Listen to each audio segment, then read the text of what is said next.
വലിയ അതിജീവനത്തിൻ്റെ സമരമാണ് ഇന്നിവിടെ KSEBയുടെ മുമ്പാകെ നടക്കുന്നത്. കേരളത്തിലെ ഏറ്റവും വലിയ ഒരു സംവിധാനം എന്ന രീതിയിൽ KSEB വളരെ അത്യന്താപേക്ഷിതമായ ഒരു സംവിധാനം എന്ന രീതിയിൽ KSEB വളരെ പ്രാധാന്യം അർഹിക്കുന്ന ഒരു സ്വയംഭരണ അവകാശമുള്ള ഒരു സ്ഥാപനം തന്നെയാണ്. പക്ഷേ അനുദിനം എന്നോണം അടിക്കിടെ വൈദ്യുത വില വർധനവ്, വൈദ്യുത നിരക്ക് വർധനവ്, ഒരു ഭാഗത്ത് ഡിപ്പോസിറ്റ് വർധനവ് എന്നിങ്ങനെയൊക്കെയായി സാധാരണക്കാരായ ആളുകളെ ദ്രോഹിക്കുന്നതോടൊപ്പം ഇപ്പോൾ ഇവിടെ സൂചിപ്പിക്കപ്പെട്ട CEO ഉന്നയിച്ച വിഷയവുമായി ബന്ധപ്പെട്ട് അവിടെയും ഒരു വലിയ കെടുകാര്യസ്ഥത നടന്നുകൊണ്ടിരിക്കുകയാണ്. 2000 ആണ്ടിൽ ഇവിടുത്തെ കുത്തക കമ്പനികൾക്ക് വൈദ്യുത പോസ്റ്റിൽ ലൈന് വലിക്കുന്നതിന് വേണ്ടി ഒരു വർഷം ₹1 വാടക നിരക്കിൽ KSEB ഇവിടെ അനുവദിച്ചിരുന്നു. എന്നാൽ ചെറുകിട സംരംഭകരായ കേരളത്തിലെ കേബിൾ TV ഓപ്പറേറ്റേഴ്സിന് ഇത്തരത്തിൽ ഒരു ആനുകൂല്യം നൽകാൻ KSEB തയ്യാറാകുന്നില്ല എന്നുള്ളതാണ്. അവിടേക്ക് എത്തുമ്പോൾ അന്യായമായ നിരക്ക് വർധനവും അതുപോലെ ലീസ് വർധനവൊക്കെ കാട്ടിക്കൊണ്ട് ആ രീതിയിൽ ചെറുകിട സംരംഭങ്ങളെ നശിപ്പിക്കുന്ന രീതിയിൽ ആണ് ഇവിടെ KSEB മുന്നോട്ട് കൊണ്ടുപോയിരിക്കുന്നത്. ഇവിടെ സംസ്ഥാനത്തെ ഗവൺമെന്റിനെ സംബന്ധിച്ചിടത്തോളം ഇത്തരം സംരംഭങ്ങളെ പ്രോത്സാഹിപ്പിക്കുക എന്നുള്ളത് നയമായി അവർ പറയുന്നുണ്ട്. ഇവിടെ തൊഴിലുമായി ബന്ധപ്പെട്ട് പ്രതിവർഷം 1 ലക്ഷം തൊഴിൽ നൽകുമെന്ന് പറഞ്ഞവർ ഇവിടെ തൊഴിൽ മേഖലയിൽ സ്വയം സംരംഭകരായി സ്വന്തം ചെലവിൽ ലോണെടുത്ത് ബാർബർ ഷോപ്പ് നടത്തുന്ന ആളുകളെ വരെ ഗവൺമെന്റ് ഭാഗമായി, സ്റ്റാർട്ടപ്പുകളുടെ ഭാഗമായി തുടങ്ങിയ സംവിധാനമെന്ന് പ്രഖ്യാപിക്കുന്നവർ ഇവിടെ എല്ലാവിധ രീതിയിലുള്ള ടാക്സുകളും സംവിധാനങ്ങളും നൽകി മുന്നോട്ട് പോകുന്ന കേബിൾ TV ഓപ്പറേറ്റേഴ്സിനെ ദ്രോഹിക്കുന്ന, അവരെ സഹായിക്കുന്ന ഒരു നിലപാടും എടുക്കാതെയാണ് മുന്നോട്ട് പോയിരിക്കുന്നത്. അവിടെയാണ് ഒരു സമരത്തിന് CEO ഇവിടെ മുന്നോട്ട് നയിച്ചിട്ടുള്ളത്. ഇവിടെ ഉന്നയിക്കപ്പെടുന്ന ആവശ്യങ്ങൾ ഇവിടെ പലതാണ്. പക്ഷേ വളരെ നിസ്സാരമായ, സംസ്ഥാന ഗവൺമെന്റിനെ സംബന്ധിച്ചിടത്തോളം വളരെ നിസ്സാരമായ കാര്യങ്ങളുമാണ്. പക്ഷേ അത്തരം വിഷയങ്ങളിൽ അത് ചെവികൊള്ളാനോ ഒന്നും സംസ്ഥാന സർക്കാർ ഇതിന് മുന്നോട്ട് വരുന്നില്ല എന്നുള്ളതാണ്. എന്നാൽ കുത്തകകളെ സഹായിക്കാൻ സർക്കാർ എളുപ്പത്തിൽ മുന്നോട്ടുണ്ട് എന്നുള്ളതുമാണ്. ഇവിടെ തദ്ദേശ സ്ഥാപനങ്ങളുടെ പരിധിയിൽ നമുക്കറിയാം, ഇവിടെ ജിയോ പോലുള്ള വൻകിട കമ്പനികളുടെ ലൈന് വലിക്കുമ്പോൾ സ്വാഭാവികമായും സ്ഥാപനങ്ങൾക്ക് തറവാടക, തദ്ദേശ സ്ഥാപനങ്ങൾക്ക് ഒരു ലോക്കൽ ഗവൺമെന്റ് എന്ന രീതിയിൽ തറവാടക നൽകണമെന്ന് നിയമമുണ്ട്.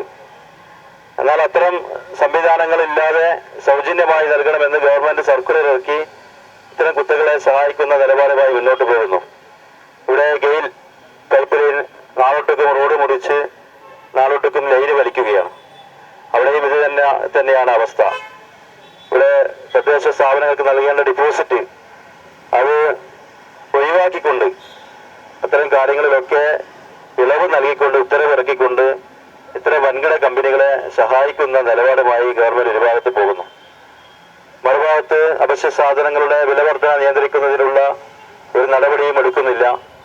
നിയമന നിരോധന എല്ലാ മേഖല നോക്കിയാലും വലിയ രീതിയിൽ പ്രയാസപ്പെടുത്തുന്ന, ഒരുപക്ഷെ ഇവിടെ ഒരു ഗവൺമെന്റ് ഉണ്ടോ എന്നുള്ള രീതിയിൽ ചിന്തിക്കുന്ന രീതിയിൽ ജനങ്ങളെ കൊണ്ടെത്തിക്കുന്ന രീതിയിലേക്കാണ് ഭരണം ഇവിടെ മുന്നോട്ട് കൊണ്ടുപോയിരിക്കുന്നത്.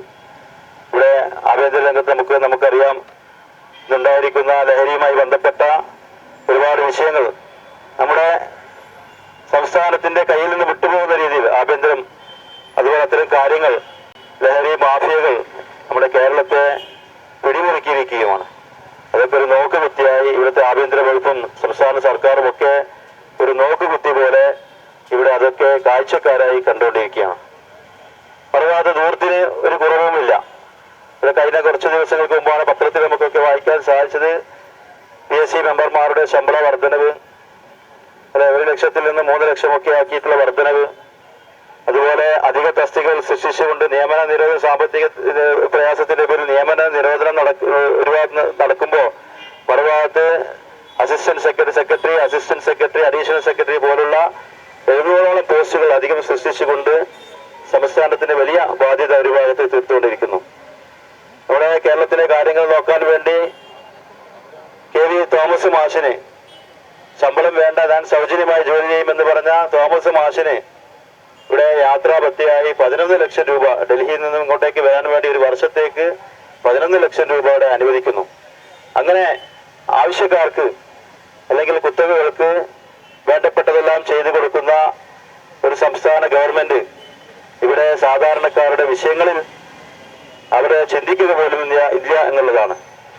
ഇവിടെ ചെറുകിട സംരംഭകരെ സംബന്ധിച്ച് പറയുമ്പോൾ ഒരു ഗവൺമെന്റിന് എല്ലാ വിഭാഗം ആളുകൾക്കും ജോലി നൽകാൻ സാധ്യമല്ല എന്ന് എല്ലാവർക്കും അറിയാവുന്ന കാര്യം തന്നെയാണ്. അവിടെയാണ് ചെറുകിട സംരംഭകർ ഉൾപ്പെടെ സ്വയം സംരംഭകർ ഉൾപ്പെടെ ഒരുപാട് ആളുകൾ ആ മേഖലയിലേക്ക് കടന്നു വരുമ്പോൾ അത്തരം ആളുകൾക്ക് എല്ലാ സഹായ സഹകരണങ്ങളും നൽകിക്കൊണ്ട് ഇവിടുത്തെ തൊഴിൽ മേഖലയെ നന്നായി കൊണ്ടുപോകാൻ, ഇവിടുത്തെ തൊഴിലവസരങ്ങൾ പരമാവധി ഉണ്ടാക്കാൻ വേണ്ടി ശ്രമിക്കേണ്ട ഒരു ഗവൺമെന്റ് ഇവിടെ അതിന് വിപരീതമായി ദൈനംദിനം എന്നോണം ഓരോരോ നിയമങ്ങൾ കൊണ്ടുവന്ന് ഇവിടെ ഇല്ലാതാക്കാൻ ശ്രമിക്കുകയാണ്. ഇവിടെ കേബിൾ TV ഓപ്പറേറ്റേഴ്സ് നടത്തുന്ന സമരം ഇവിടെ വളരെ പ്രഖ്യാപിതമായ ഒരുപാട് വിഷയങ്ങൾ ഇവിടെ പറഞ്ഞു. കേവലം 300 രൂപക്ക് പ്രതിമാസം ഒരു ഉപഭോക്താവിന് കേബിൾ TV ഉപയോഗത്തിന് ഒരു യൂസർ ഫീ നൽകേണ്ടി വരുമ്പോൾ ഇവിടെ KSEB അനുശാസിക്കുന്ന രീതിയിലേക്ക് അവരുടെ നിരക്ക് വർധനവ് പ്രാബല്യത്തിൽ കൊണ്ടുവന്നാൽ ഇവിടെ 300 എന്നുള്ളത് മാറ്റിയൊരു വലിയ തുക തന്നെ ഉപഭോക്താക്കൾക്ക് നൽകേണ്ടി വരും. അത്തരം സമയങ്ങളിൽ അത്തരം സന്ദർഭങ്ങളിൽ പിന്നീട് കുത്തകൾക്ക് നേരെ കൊണ്ടുപോകുന്ന ഒരവസ്ഥ, അവരെ സഹായിക്കുന്ന ഒരവസ്ഥ, ആദ്യം ഈ പറഞ്ഞതുപോലെ ഈ രീതിയിൽ പ്രയാസപ്പെടുത്തി അവസാനം കുത്തകകളെ അവരുടെ മുമ്പിലേക്ക് ആളുകൾ എത്തിക്കുന്ന അവസ്ഥ. കുത്തകളെ ആദ്യം ചെയ്യുക, അവർ സൗജന്യമായി എല്ലാ സേവനങ്ങളും നമുക്ക് ലഭ്യമാക്കുമെന്നുള്ളതാണ്. പിന്നീട് നമ്മൾ കണ്ടതാണ് ഇവിടെ റിലയൻസിന്റെയും അതുപോലെ മറ്റു ഫോണുകളൊക്കെ നമുക്ക് ആദ്യം സൗജന്യമായി തന്ന് പിന്നീട് അങ്ങോട്ട് നമ്മൾ അതിന്റെ ഒരു അടിമകളായി മാറുമെന്നുള്ളതുപോലെ നെറ്റൊക്കെ നമുക്ക് സൗജന്യമായി തന്ന് നമ്മളത് ഉപയോഗിച്ചുകൊണ്ട് പിന്നീട് നമുക്ക് നെറ്റ് ഇല്ലാത്ത ഒരു സാഹചര്യം പറ്റില്ല എന്നുള്ള കാലത്തിലേക്ക് എത്തുമ്പോൾ ഇവിടെ ഈ പറഞ്ഞതുപോലെ അവരുടെ സൗജന്യമായ നമുക്ക് തന്ന എല്ലാ ആനുകൂല്യങ്ങളും അത് വലിയ ലാഭത്തെ തിരിച്ചെടുക്കുന്ന രീതിയിൽ അവർ പിന്നീട് അങ്ങോട്ട് അവരുടെ ഫീസുകളൊക്കെ ഈടാക്കിക്കൊണ്ട് മുന്നോട്ട് പോകുന്ന സ്ഥിതിയാണ് നാം കണ്ടുകൊണ്ടിരിക്കുന്നത്. അവിടെ ഇത്തരം കുത്തകളെ സഹായിക്കുന്ന രീതിയിൽ ഇവിടുത്തെ കേബിൾ TV ഓപ്പറേറ്റേഴ്സിനെ ഞെക്കിക്കൊല്ലുന്ന ഒരു നയമായിട്ടാണ് ഇവിടുത്തെ ഗവൺമെന്റ് ആയാലും KSEB ആയാലും ഇവിടെ മുന്നോട്ട് പോകുന്നത്. അതിനെതിരെ രൂക്ഷമായ ഒരു സമരവുമായിട്ടാണ് ഇവിടെ പൊതുജനങ്ങളുടെ ജനശ്രദ്ധ ആകർഷിച്ചുകൊണ്ട് അധികാരികളുടെ കണ്ണ് തുറക്കണമെന്ന് ആവശ്യപ്പെട്ടുകൊണ്ട് വളരെ പ്രാധാന്യമേറിയ ഒരു സമരമാണ് ഇവിടെ നടക്കുന്നത്. തീർത്തും ജനാധിപത്യ രീതിയിൽ നടക്കുന്ന ഇത്തരം സമരങ്ങൾ കൊണ്ട് തന്നെയാണ് എല്ലാം വിജയത്തിലെത്തിയിട്ടുള്ളത്. നമ്മുടെ രാജ്യത്തിന് സ്വാതന്ത്ര്യം ലഭിച്ചതും ഇത്തരത്തിൽ ജനാധിപത്യ രീതിയിലുള്ള വിവിധങ്ങളായ പോരാട്ടങ്ങളുടെ ഭാഗമായിട്ട് തന്നെയാണ്.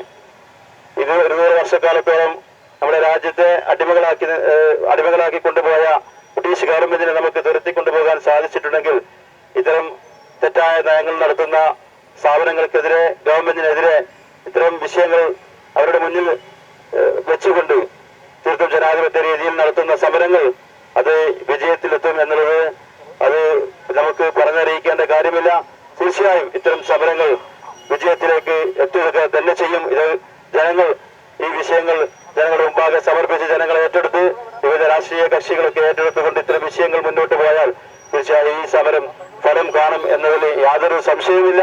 ഈ രീതിയിലുള്ള സമരങ്ങൾ വളരെ സധൈര്യം മുന്നോട്ട് പോകട്ടെ എന്ന് ആശംസിച്ചുകൊണ്ട് ഈ ചടങ്ങിന് എല്ലാവിധ അഭിവാദ്യങ്ങളും നേർന്നുകൊണ്ട് ഈ സമരത്തിന് എല്ലാവിധ അഭിവാദ്യങ്ങളും നേർന്നുകൊണ്ട് ഈ ധർണാ സമരം ഔപചാരികമായി ഉദ്ഘാടന കർമ്മം നിർവഹിച്ചതായി അറിയിച്ചുകൊണ്ട് നിർത്തുന്നു. നന്ദി, നമസ്കാരം, ജയ് ഹിന്ദ്.